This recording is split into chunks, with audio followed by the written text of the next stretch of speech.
Right now, in the Red Sea, inside the Combat Information Center of the USS Carney, the air conditioning is humming. But Commander Jeremy Robertson is sweating. He is staring at a mathematical nightmare. On his radar screen, 20 red dots are closing fast. Not cruise missiles, not fighter jets, drones, cheap, plastic, flying lawnmowers built in an Iranian garage. Each one costs the Houthi rebels about $20,000, the same price as a Honda Civic. To stop them, Robertson cannot use bullets. He must use miracles. He has to fire SM-6 interceptors. Each missile costs $4.3 million. Run the numbers with him. 20 drones, that's a $400,000 attack. To defend his ship, he must fire 20 interceptors. That's $86 million in defensive fire. Clear, salvo fire. In a flash of light, the annual tax contribution of 5,000 American families disappears into the night sky. For every dollar the enemy spends to attack, American taxpayers must spend $215 to defend. That is a bankrupt strategy. No nation on Earth can afford to win that way. The enemy isn't trying to sink the destroyer. They're trying to bleed it dry, flooding the zone with cheap garbage, forcing the US Navy to burn through a finite supply of diamonds.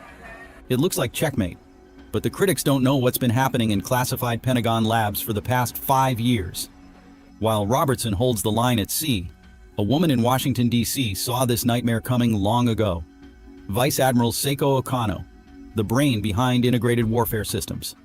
She decided to stop playing the dollar game. She switched the currency to pennies. If you're proud of American innovation that turns an enemy's smartest strategy into a joke, type "proud" in the comments right now. Today, we're breaking down 3 revolutionary weapons that cost less than a burger to fire, how they save enough money to rebuild entire communities back home, and why by 2026, the question won't be, can America afford to defend? It'll be, can the enemy afford to attack? Let's start with the word that scares destroyer captains more than torpedo.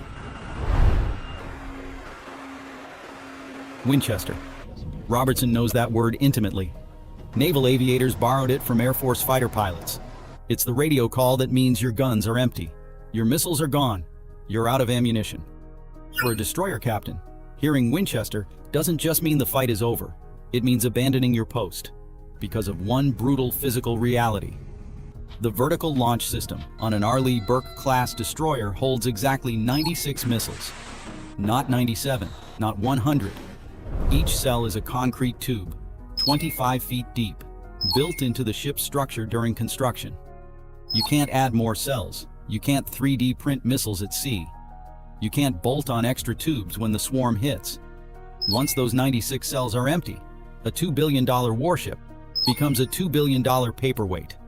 USS Carney knows this math intimately.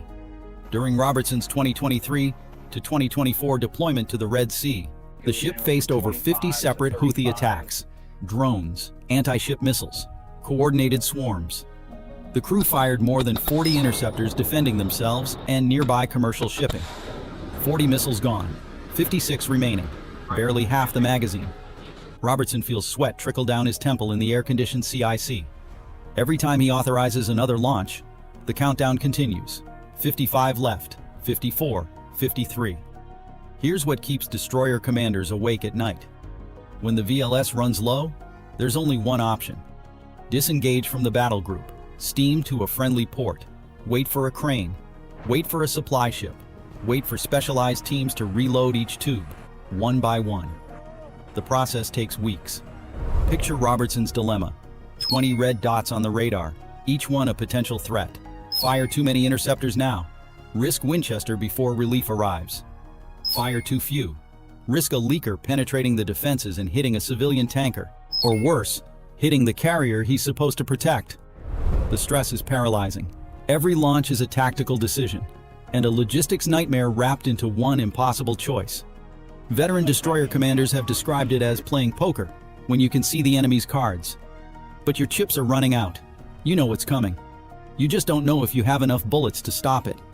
For decades, this was the iron law of naval warfare.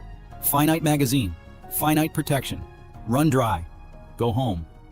But 3 years earlier, in a Pentagon briefing room, Vice Admiral Okano was already solving Robertson's nightmare.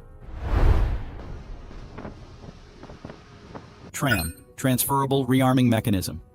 This was Okano's first move. Not a weapon, a logistics solution. Engineering grit at its finest. To Okano, the challenge wasn't just logistical, it was a physics nightmare. She often described the problem to her engineers with a brutal analogy. It is like trying to thread a needle while riding a roller coaster. Now imagine that needle is a 2-ton explosive missile, and the roller coaster is a destroyer pitching in 10-foot waves. That's TRAM. Here's how it works. A supply ship pulls alongside the destroyer while both vessels are underway at sea. Both ships moving at 15 knots, both rolling in ocean swells. A specialized crane extends from the supply ship across the gap between the hulls. Missiles transfer directly from the supply ship's hold into the destroyer's VLS cells, cell by cell, tube by tube. No port, no pier, no crane infrastructure. Just two ships, moving together in the middle of the ocean, rearming while the battle group continues its mission. The first time Robertson watched a TRAM reload, he stood on the bridge wing as a 3,000-pound SM-6 swung across open water on a cable. The ships rose and fell on different wave cycles. The crane operator had to time the release perfectly. 1 second too early, the missile crashes into the deck.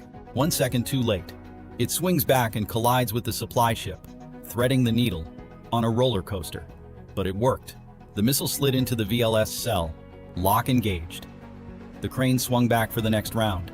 The destroyer that fired 40 missiles yesterday can reload 40 missiles today, without breaking formation, without abandoning station, without leaving the carrier group exposed. For the first time in naval history, Winchester doesn't mean retreat. TRAM eliminates the weeks-long port return. It keeps ships in the fight. But back in Washington, Okano knew TRAM wasn't enough. She stood in front of a cost projection slide that made admirals wince. Even with at-sea rearming, the economics still favored the enemy. A destroyer could reload faster, stay in the fight longer, but every engagement still burned millions of dollars to stop thousands of dollars worth of threats. She looked at the cost projection slides and realized the uncomfortable truth that everyone else was ignoring. Using TRAM solved the movement problem, but it didn't solve the money problem. In her view, the Navy was essentially using a crane to reload gold bars, just to throw them at garbage cans. TRAM solved the logistics problem. It didn't solve the cost problem. That required changing the ammunition itself. Okano had been working on that solution for 3 years. Robertson didn't have the luxury of this technology on the Carney. He had to fight the hard way, with grit, limited ammo, and high stress. But 8,000 miles away in the Pacific, on the USS Preble, the Navy is proving the weapon that Robertson wished he had. The weapons officer on the Preble sits at an upgraded console. His screen shows a different solution, a button labeled Helios, high-energy laser with integrated optical dazzler and surveillance.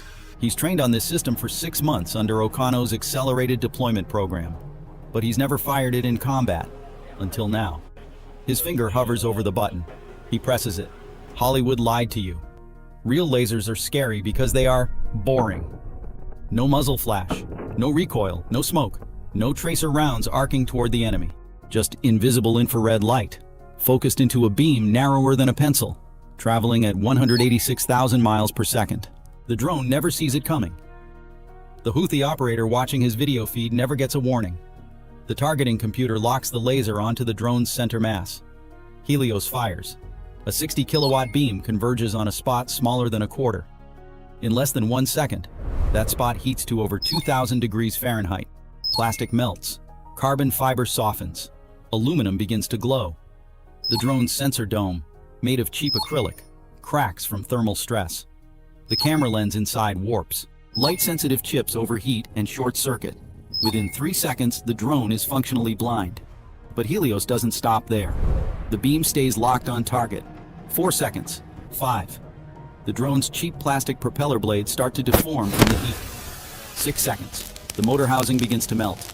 7 seconds. Control surfaces warp. The drone doesn't explode. There's no fireball.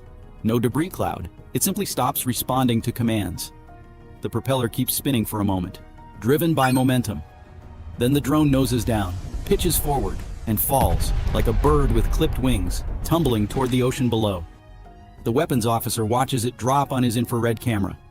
No missile contrail streaking behind it, no explosion on water impact. just a small splash in the dark sea. The diesel fuel burned to generate that 7-second laser shot cost 87 cents.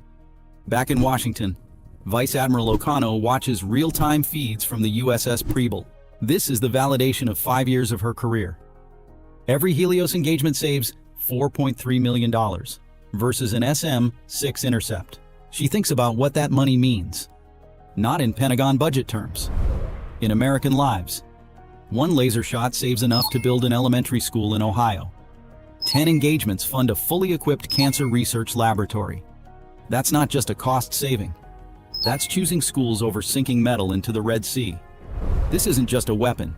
It's an economic shield. Thousands of miles away on the Carney. Robertson is still fighting the old way. He doesn't know help is coming. But Okano does. On the Preble's screen, another red dot appears on the tactical display. The weapons officer rotates the targeting reticle, locks on, fires again. Another drone falls. This is what unlimited ammunition feels like. But there's a problem with Helios that no amount of fuel can solve. It engages one target at a time. Lock, fire, burn. Move to next target, against 10 drones spread across the sky. Helios can handle them methodically, against 50 drones converging in a coordinated swarm, all arriving simultaneously. The math gets dangerous. Robertson steps onto the bridge wing, binoculars pressed to his face. 53 red dots on the radar. Not 15, not 20. 53. All inbound. In 2024, this sight would be a death sentence. But let's fast forward to 2026. Let's give Robertson the upgrade he deserves. On this destroyer of the future, the captain has a final card to play. Robertson keys his radio. Weapons, bridge, authorize Meteor. There's a pause. The weapons officer's voice comes back. Sir, Meteor is still experimental. Noted. Fire when ready. This is Okano's final gift to the fleet. Project Meteor, high-power microwave. In our 2026 scenario, this is the weapon that changes everything. And Robertson is about to find out if Okano's gamble pays off. If Helios is a sniper rifle, Meteor is a shotgun. A very large, very angry shotgun pointed at the sky. Instead of a focused laser beam burning one target, Meteor broadcasts a wide cone of electromagnetic radiation. Invisible, silent, sweeping across a 60-degree arc of sky. Deep in the ship, 4 massive Rolls-Royce gas turbines scream to life. The sound reverberates through the hull. A mechanical howl that drowns out every other noise. They aren't turning the propellers. They're dumping raw electrical power into massive capacitor banks. 12 megawatts. Enough energy to power a city block. Now compressed into a single millisecond. The generators surge to maximum output. Deck lights flicker. The entire ship vibrates from the energy draw. Every sailor feels it in their bones. Meteor fires.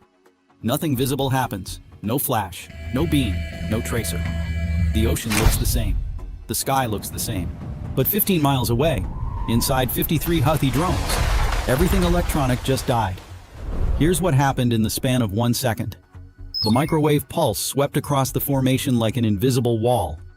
The radiation penetrated the drone's plastic and aluminum skin as if it wasn't there. Inside each drone, the electromagnetic energy induced electrical currents in every circuit, every wire, every trace on every circuit board.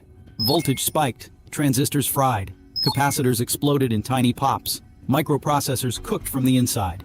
GPS receivers went dark. Guidance computers crashed. Power regulators burned out. Camera feeds froze. Radio transmitters went silent. In Yemen, in a bunker 500 miles south, 53 control screens went black simultaneously. The operators frantically try to re-establish connection. Nothing.